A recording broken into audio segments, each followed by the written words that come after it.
as an employer then, so as an employer and manager, you have to know that people have been socialized and designed to actually inhibit all the things you say you want: growth, adaptability, engagement, right? Because they've been designed to acquire and achieve things. So every time an employer points and go, but that's the school's responsibility to prepare them. It's like it may not be your fault, but it is your problem. Welcome back, everyone, to the Geeks, Geezers, and Googleization Show, the home of Googleization Nation, where we talk with HR and business thought leaders about the crazy, never normal shift going on all around us. Our goal is to bring you ways to reimagine tomorrow and explore the ever-changing convergence of people, business, and technology. Here is your host, Ira Wolfe.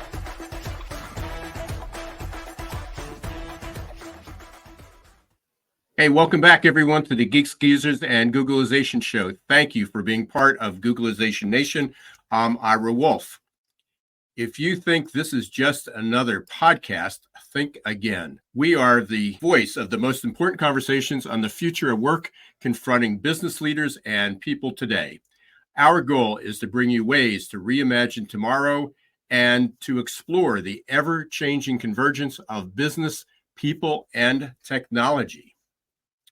On today's show, we're going to take a deep dive into the topics of mattering with one of our Geeks, Geezers, and Googleization alumni, Zach Mercurio. I think this is Zach's third visit this year. It's perfect timing, too, because just the other night, I found myself on the outside looking in. It turns out I walked out of the fitness center I go to on a regular basis without my car keys and my key fob to get back in. I tried to grab the door before it slammed shut and locked, but I missed it. There I was standing in the cold, banging on the window, tapping on the door, trying to get the attention of someone inside. For a moment, I felt invisible. With the world seemingly spinning faster and out of control, there are millions of people feeling like that they're feeling separated from the past and the present and locked out of the future. Feeling invisible seems to be epidemic. It's no wonder that many of us are feeling pretty stressed out these days, like we're on the outside looking in, tapping on the glass, trying to get the attention of someone inside. Well, today we're going to talk about how to unlock that door, or better yet, how to not get locked out in the first place. I'm so excited that Zach is back to guide us on this journey. But first, it's time for the perfect labor storm. And this segment is where we explore things that I find on a regular basis that are worrisome or trends that are hopefully going in the right direction. LinkedIn's most in-demand skills report was just released for 2024. And anyone that knows me can only imagine the rush that I felt to see that adaptability was identified as the most important skill of the moment. We've been talking about that for 10 years. While listening to an interview with Anish Raman, a vice president at LinkedIn, while he was sharing the results, he shared an insight, a really insightful quote that stuck with me. Jobs are changing on you, even if you are not changing jobs. LinkedIn currently suggests that 25% of the skills required to do a job have changed over the past 3 years. And 65% of skills required to do a job will change by 2030. That means that no matter what job title you hold today, the work you do in just about 5 years will feel like a new job, even if you're paid by the same employer, working on the same team, and sitting at the same desk. Don't change, don't adapt, don't reskill, don't upskill, and you will very likely find yourself locked out, feeling like you don't matter. It's a given that change is happening much faster than most of us can keep up. What can you do to become more comfortable with being uncomfortable? To improve your adaptive skills, to improve your AQ, your adaptability quotient? The go-to response seems to be, well, we just need to all work harder. It's the default panacea for everything every crisis, every dilemma. While the intention of working harder is good, in today's world evolving at quantum speed, the result is likely not better outcomes, but stress, depression, and burnout, not to mention a myriad of other unhealthy medical and health conditions. Opportunities to reskill and upskill are often met with resistance and even grief over the loss of the past. It's almost like the future is stealing our identity and self-worth. So what can individuals do, and what changes what must employers make? Well, I've kept Zach and you waiting long enough. Zach Mercurio is an author, researcher, speaker, and consultant, and a good friend specializing in purposeful leadership, meaningful work, and positive organizational psychology. He wrote The Invisible Leader: Transform Your Life, Work, and Organization with the Power of Authentic Purpose, and his forthcoming book, which we can't wait to get our hands on. He's been talking about it for a while, and I know working diligently at it. It's called Mattering Comes First: How Filling the Human Need for Significance Can Revitalize Workplaces and Restore Community. It'll be released by Harvard Business Review Press in 2025. Let's give a good old Googleization Nation welcome to Zach Mercurio.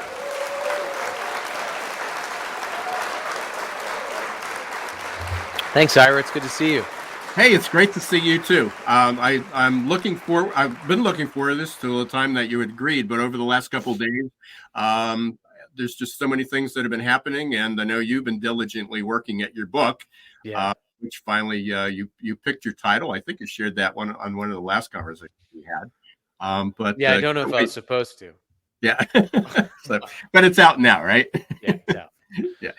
Tell us a little bit about that. This has been your passion. Your previous book was The Invisible Leader, and we shared that. And you drop so many gems and nuggets every time you're here. But let's talk about that. Then I want to dig into what I just shared, my experience. And I think that aligns with exactly what you're talking about. People are just, as I was prepping for the show, it seems like people are grieving over the loss of the past and where they're going to fit in this future. Mm. Yeah, the American psychologist William James wrote probably the most profound quote on what you're experiencing and what you're talking about. And he said that no more fiendish punishment could be devised were such a thing physically possible, that one should be turned loose in society and remain unnoticed. Wow. And, no more punishment is greater on us than remaining invisible. And the work that we've been doing is looking at the first act that we do as human beings and how that carries through our life. We are on a quest for significance, and that quest commences at birth. The first act as a human being that you did, that I did, is we tilted our head upward and we reached out for someone to care for us. That's the first act. Before you searched for food, as a human, you searched to matter to somebody else. Yet, that instinct has, as you have pointed out, has become overlooked. And when that instinct is not met, just like when the instinct to eat is not met, we either withdraw, our energy languishes, we isolate ourselves, or we act out in desperation. We rebel, we complain, we blame. And so it's a major overlooked initial instinct that I think is necessary to solve our loneliness and disconnection epidemics. The opposite of loneliness is not having more people around you. The opposite of loneliness is feeling like you matter to the people around you. And that's the mission that we're on. And the reason why the book's called Mattering Comes First is it literally comes first as human beings. But then it's almost impossible to be motivated to do anything when you feel insignificant. Think about the last time you were energized and simultaneously felt insignificant or pointless. And the same thing with adaptability. You can't adapt if you don't believe you have the skills to adapt. So mattering comes first psychologically and biologically. So I want to dig into that a little bit more. I'm currently teaching a class in innovation and entrepreneurship, and this semester having a great time. I've had the last classes. It's undergrad. But most of them were juniors and seniors, a few sophomores. This year, there's quite a few first-year students, second-year students, and we're literally introducing the idea of the opportunity to be an entrepreneur. But I impress upon them that entrepreneurship isn't necessarily, and innovation. Innovation doesn't have to be Steve Jobs and Elon Musk level, innovation. And entrepreneurship doesn't have to be at that level either. And we're talking about mindset. We're literally is I'm trying to instill that you can get a job, you can work for somebody, and it's really just about having that entrepreneur mindset. So I put them on, gave them some assignments, and just yesterday, in fact, I'm still behind on grading some of them, but I'm going through the assignments, and it's interesting because the one thing that most of them feel is like, well, they don't know if I'm an entrepreneur. That I need to feel more comfortable taking risk. I need to build my confidence. It was aligning all these things, and then it's like, hey, we're going to be talking about mattering. So it got into my head is we can teach people how to be successful. We can, I've got so many tools in my toolbox to help people become more adaptive, to become comfortable. And it all makes sense to me. And it makes logical sense to them. Yes, I want to learn new things. I want to grow. I want to skill. I don't want to be out of a job. But it's so hard to take that first step. It is. And that is why self-belief is a prerequisite for adaptability or innovation. And it's often overlooked. There's a great study done by the United States Army Research Institute, and they were trying to figure out, there's a special forces assessment and selection course for special forces officers. And it is one of the most grueling, physically demanding courses. It has like almost a 75% dropout rate. And obviously, adaptability, resilience, being able to think quickly is a critical skill that someone would need to have. But the researchers wanted to know what predicted the people who dropped out of this demanding course, and what predicted people staying. And what they found was interesting. The number one factor in whether someone stayed was not physical ability. It was not ability to respond to stress. It was not self-care approaches. It was what's called self-efficacy. Self-efficacy is the belief that we're capable. And the researchers actually measured mattering to others. And the soldiers that experienced mattering to others had relationships in their lives, and as they were starting the course, in which others showed them the evidence of their significance. It helped them to develop this reservoir of self-belief that they could tap into when times got tough. So what's important to know about this, like entrepreneurs or innovators, is that you have to also surround yourself with people that show you the evidence of your significance. And you also have to do the critical reflection to say, hey, when maybe I haven't been an entrepreneur before, but there have been times where I've successfully responded to difficulty. And here's what I did when I did that, to give you that reservoir of self-belief to tap into so that you can be adaptable. Because a skill without the self-belief to use the skill is useless, right? We have to have that self-belief.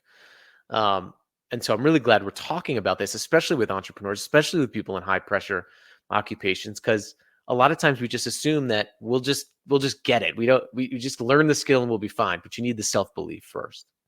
And so, as we go back, as I said, the class is innovation and entrepreneurship, and even as, many of them took it just to find out what entrepreneurship was about. They really didn't have intentions of opening a business, to start a business. There's a number of in there that there's a few students that are pre-med, pre-dental, accounting. So they're technically going to open a business, but not in that same sense.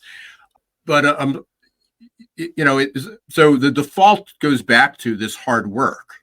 I mean, it's like, what they resonated with. I shared 4 videos with them, and one was about somebody who failed, one was about who took another direction, one was from Mark Cuban, but the theme that runs across a lot of these was it's about passion and perseverance, and it became grittiness and hard work, and I would say more than half the students, there's 22 students, and I'm going to say more than half all resonated with Mark Cuban, that it was about hard work. It was like, which ultimately working harder. And then it was like, yeah, and I think I'll be successful because I'm gritty. Yeah. But you don't just wake up and become gritty. I think gritty doesn't mean you matter. Right. That's the problem. But grittiness is an outcome of mattering.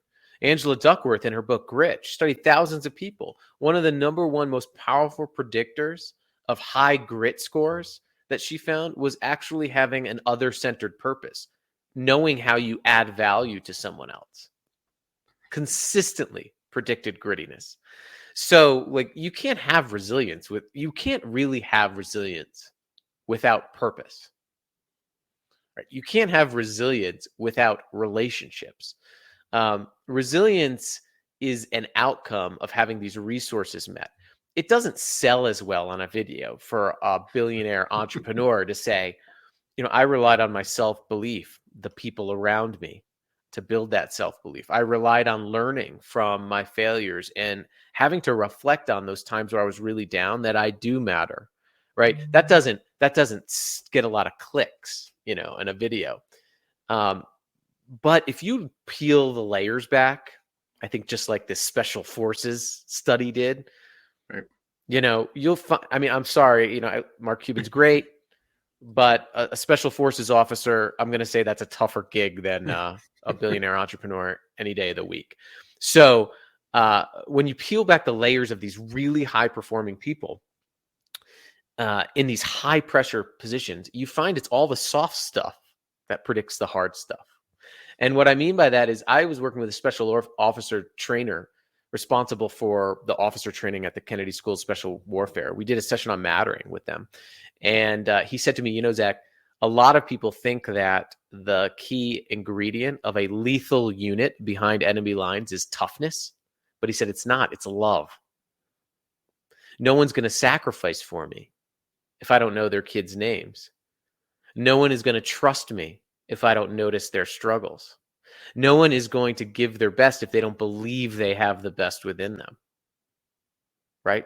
It's love. And so, again, and what does that go back to?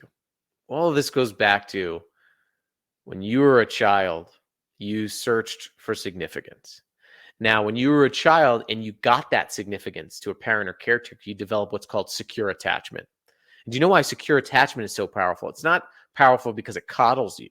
It's powerful because it actually gives you a secure base to come back to and to venture out from, so you can experiment, innovate in the world, develop relationships in the world.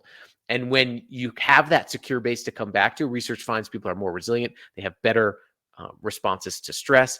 And what does that mean for us? Well, our secure base is the relationships around us, our leaders, our peers in a class like you're teaching, the people in our communities. If we don't develop those soft resources, you could do all the professional development, hard skill, toughness training you want. It won't matter. So the pursuit of good grades, the pursuit of a job title, the career path that we pursued in the search of feeling significant, is really being blown up. I mean, it's still important.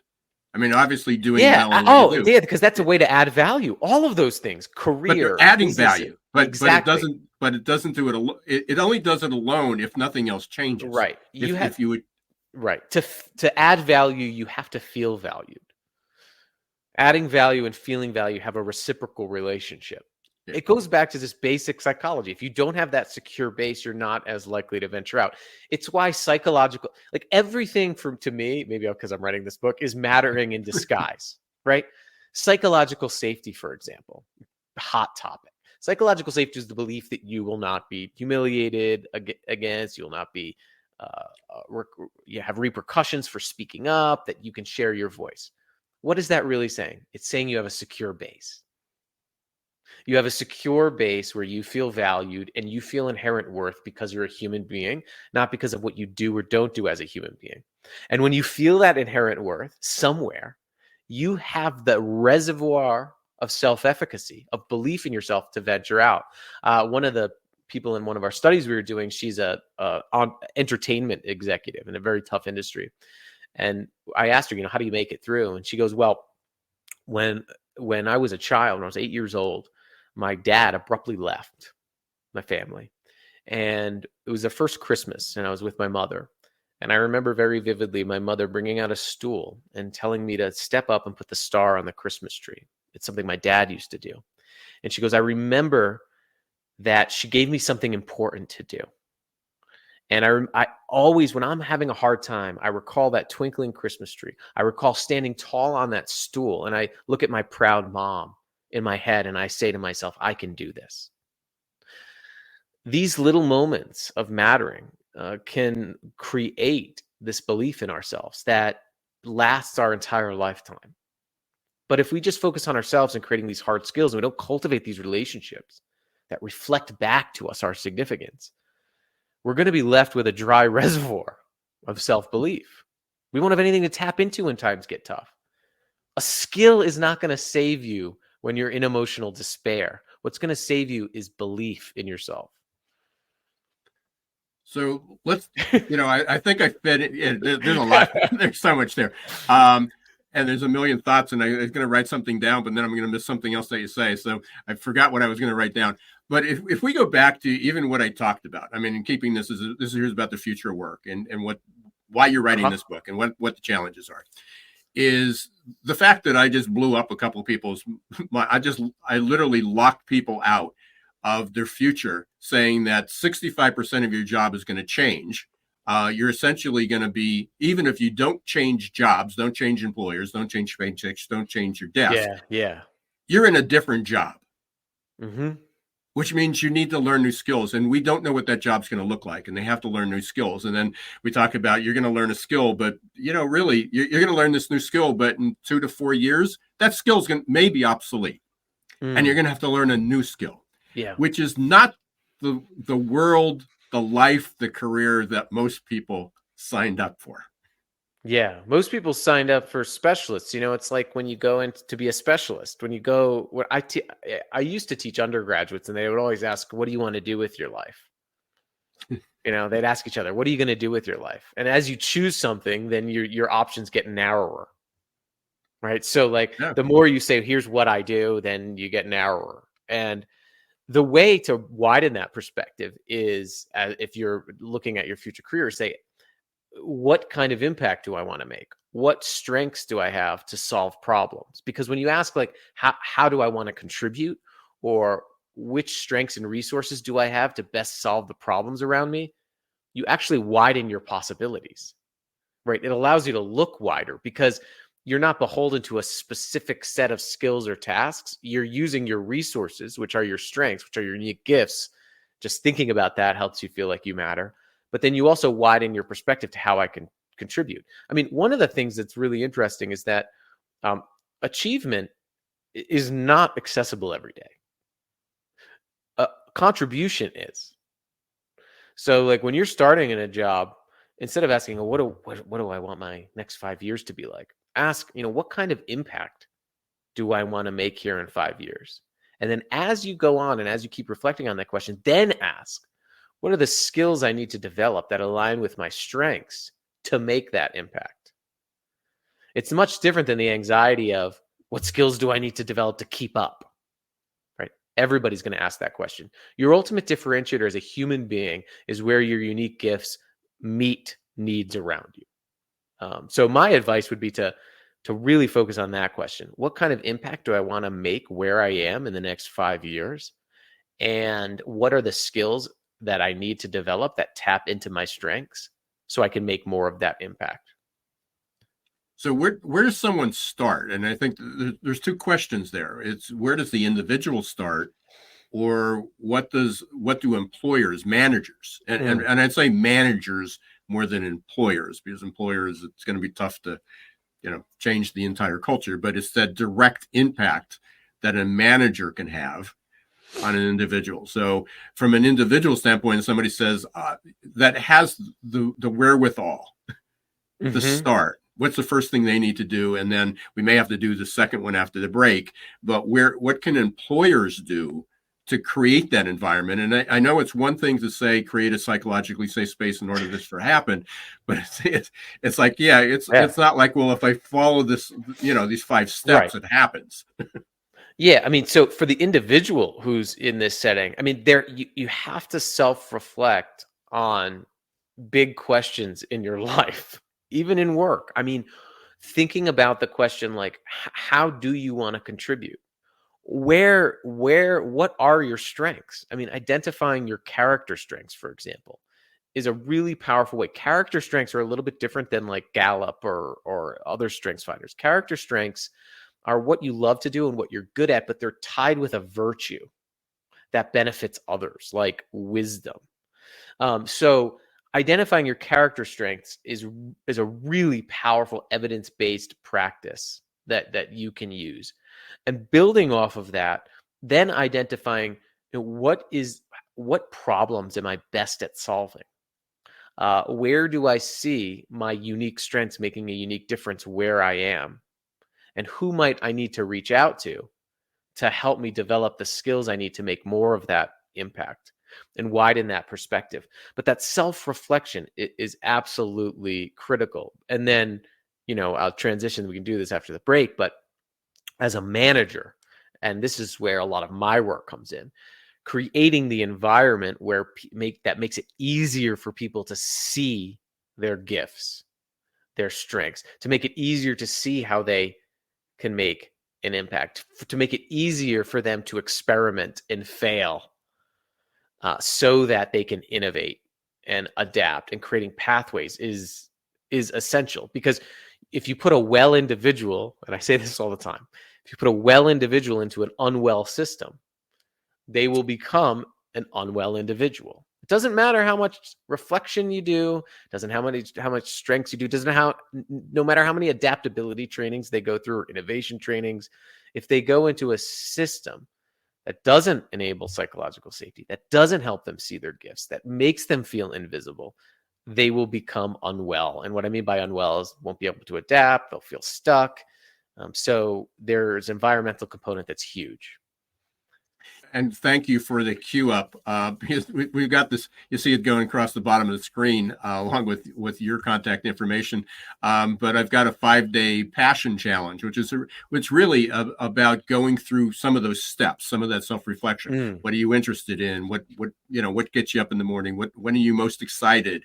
What turns you off? And kind of a little bit of a workbook, a little journaling that goes through that. So, appreciate that. We're going to take a short break, and we'll be back in just about 60 seconds. But we're talking with Zach Mercurio. We're talking about mattering. We're talking about how to be successful and thrive in the future, which is here and changing and coming faster every single day. But we want to thank you, Zach, again for joining us. I can't believe it's been 30 minutes already. So we're blowing through this. But when we come back, we're going to wrap up, but want to talk a little bit more about some of the, what's the first thing someone can do? I mean, I know we got my 5-day challenge, but what can employers do? What can managers do to make this real? So stay with us. We'll be right back. Are your employees feeling stuck and just showing up for a paycheck? Is your workforce working harder to get back to normal than adapting to the future? It's time to help them break their addiction to certainty and develop a growth mindset. Developed by one of the world's top-rated future of work thought leaders, AQ Plus Mindset is a powerful tool to help your employees embrace change, adapt faster, and grow on the job. Conveniently delivered to any smartphone or laptop in easy-to-digest 5 to 10-minute lessons. Managers can sit back and watch employee attitude shift towards growth and innovation in just 30 days. Are you ready to help your employees thrive in this ever-changing, never-normal world? Encourage them to show more grit, resilience, adaptability, and unlock their potential? The journey to a growth-filled future starts with a growth mindset. Visit aqplusmindset.com or call 484-373-4300. Hey, welcome back, everyone, to Geeks, Geezers, and Googlization. We're here with Zach Mercurio having a great conversation about mattering, how you can be successful and thrive in the future of work. Zach, the commercial obviously was about everything we're talking about, but also it gave me a couple minutes to reflect on some of the challenges. So I'm not going to, not my target audience, but the students that I'm working with are 18 to 22 years old. So, and even asking them, well, what's your purpose? And it's like, I'm not sure yet. What do you love doing? And sometimes it gets down to almost tasks. I mean, I love working on cars. Mm-hmm. I love working out. I love playing sports. I love, I love helping people. But I'm not sure that changes. I think there's people that are 40, 50, and 60 years old. You go, what would you do? What would you love doing? And, I've got peers, older baby boomers, and I got peers and go, I can't wait to retire. To do what? And it's, well, I'm going to golf and I'm going to travel. But that's almost, I get it, but that's vague. It's ambiguous. Right. And how long does that make you feel like you matter? So there's so much there, Ira. Like, so you're talking about, I know. So, in late adolescence, right? People in late adolescence have been told, they've been designed wrong. What I mean by that, by the educational system. So, good architectural design, form follows function. Right? If you're building a school, you need to know it's educating people. So then you build the school accordingly. You'd never try to retrofit a school into a warehouse, right? It would cause all sorts of problems. But with humans, what we've done is we tried to get them to develop the form of their lives, what they're going to do, before we've helped them develop the function of their lives, why they are, who they are, what their strengths are. And to expect that that's going to work, to expect that there won't be this tension, to expect that a student will then say to you, well, I don't know, here's what I want, here's what I'm good at, all just things that I do, is a product of how they've been developed and raised. So when you, as an employer then, so as an employer and manager, you have to know that people have been socialized and designed to actually inhibit all the things you say you want: growth, adaptability, engagement, right? Because they've been designed to acquire and achieve things. So every time an employer points and go, but that's the school's responsibility to prepare them. It's like it may not be your fault, but it is your problem. Right? You can't get into that. The schools that we're not, or I love when employers tell me, this is not therapy, it's work, right? Or like, this is not our job, this is not school.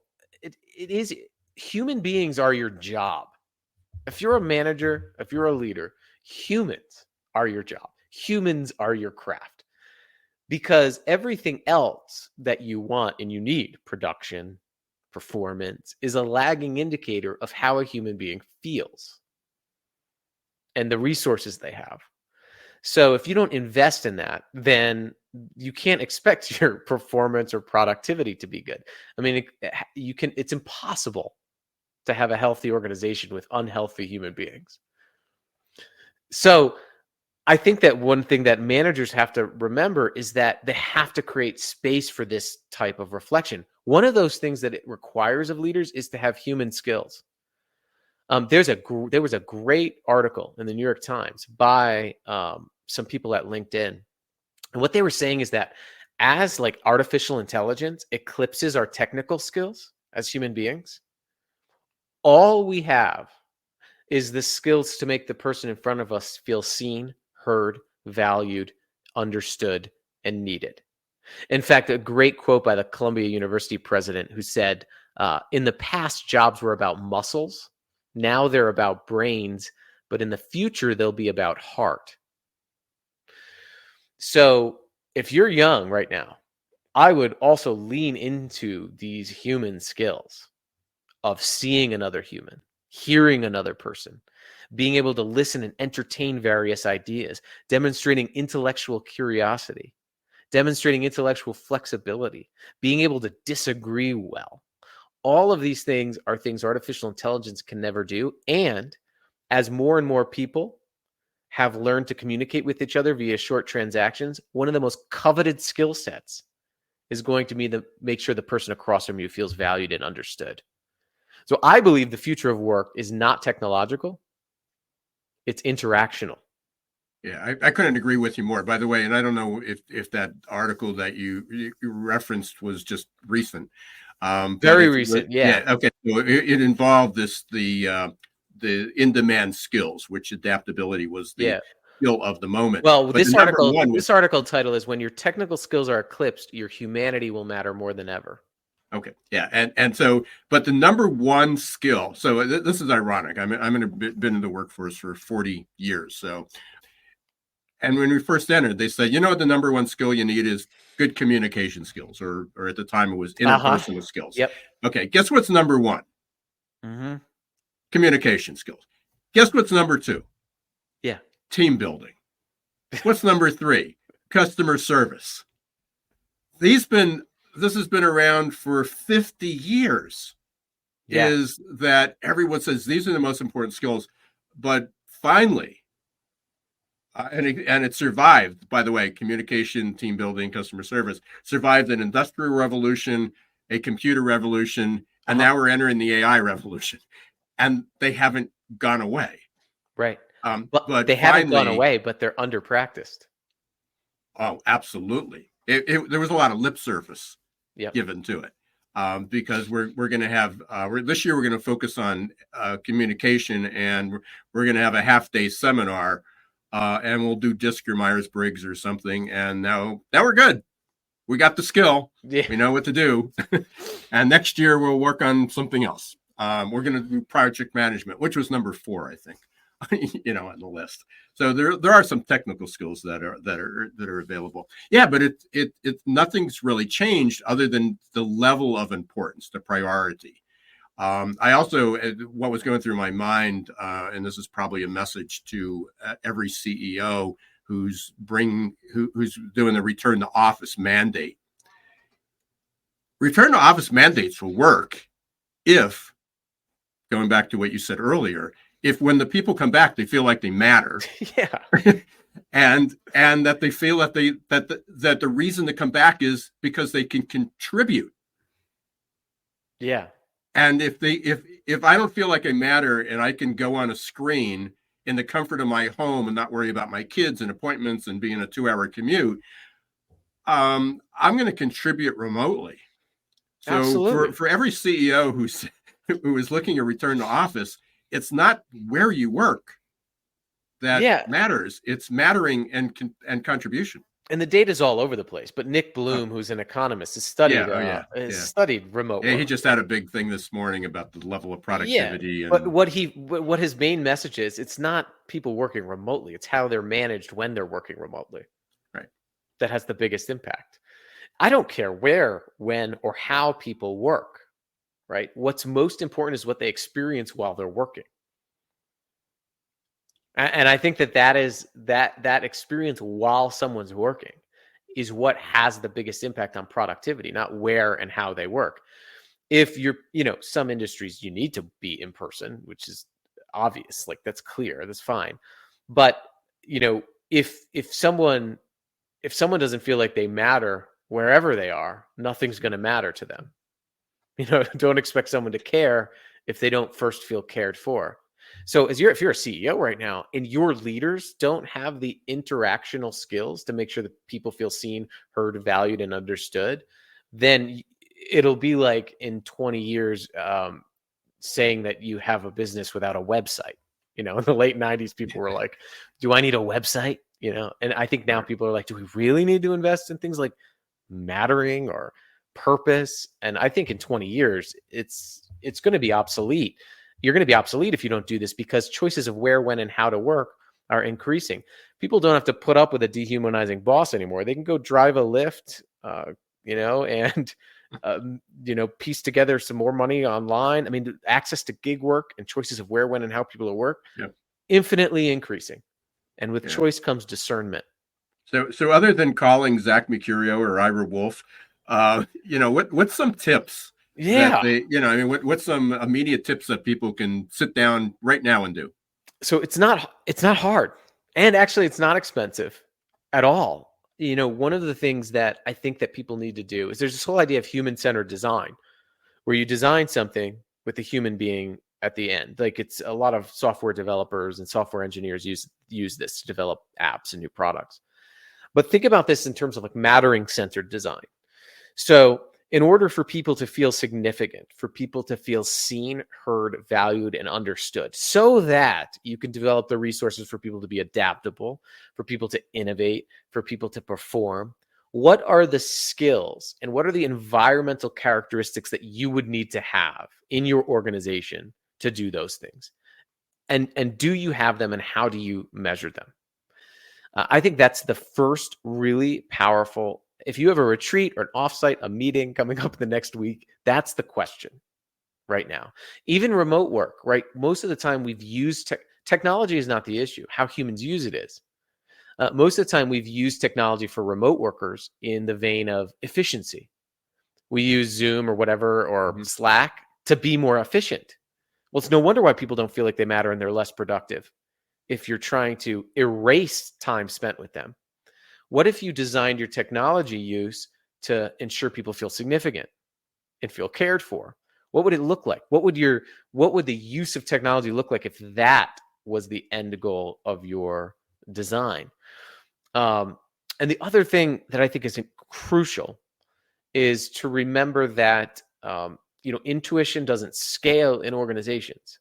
Like, you can't rely. One of the problems with communication skills, and I think that they haven't been adopted, is it's like, oh yeah, be a good communicator. I learned that in kindergarten, and we rely on intuition to do it. But intuition doesn't scale. Practices and skills do. I was working with a big retailer. They set up they go overnight and they set up all the grocery store displays. They have a big frontline crew, oftentimes overlooked in a lot of invisible work. And they wanted to scale their culture. They were wondering why their values weren't scaling down to the front line. And I said, okay, well, tell me, how does someone know how to put product on the shelves? Tell me. Oh, we're at lunch. They went into all their flow charts, all of their training, all of their quality control. And then I said, okay, tell me, how does the frontline supervisor know how to make sure people feel valued and know how they add value? And they were like, oh, well, we just try to hire the right people. So here's the thing. We have processes and practices and procedures for everything else in organizations except what truly matters to human beings. And so we're going to need to turn this idea into common skills and practices that are as robust as your product strategy and financial strategy. So that's my advice for leaders. Zach, this can go on for a long time. Sorry. I mean, good questions. Good questions. Yeah. No, I love this. By the way, and early on, one of the thoughts that went through my head, if you're a parent or a teacher, I think it was from a book called The Adaptability Advantage. Read it about 3 or 4 years ago. And there were they said, here's the 3 dumbest questions. And I don't remember the other 2 will come to me, but the one was, what do you want to be when you grow up? Yes. And I'm a prime example of that. I remember when it was asked to me. All of us are. Fifth grade, I remember the teacher, remember where I was sitting, remember everybody's responses before. And it was like, oh, I got to say something. I'm going to be a dentist. Pursued that path and left, and there's so many people, like that. So piece of advice, don't ask, what do you want to be when you grow up? I also wish that everybody, including leaders, would just relax a little bit and admit that we've made some mistakes. Yeah. We've made some mistakes in how there's no reason why 30% of people surveyed by Work Human should indicate that they feel invisible or flat out ignored at work. There's no reason why 65% of people should feel lonely or isolated.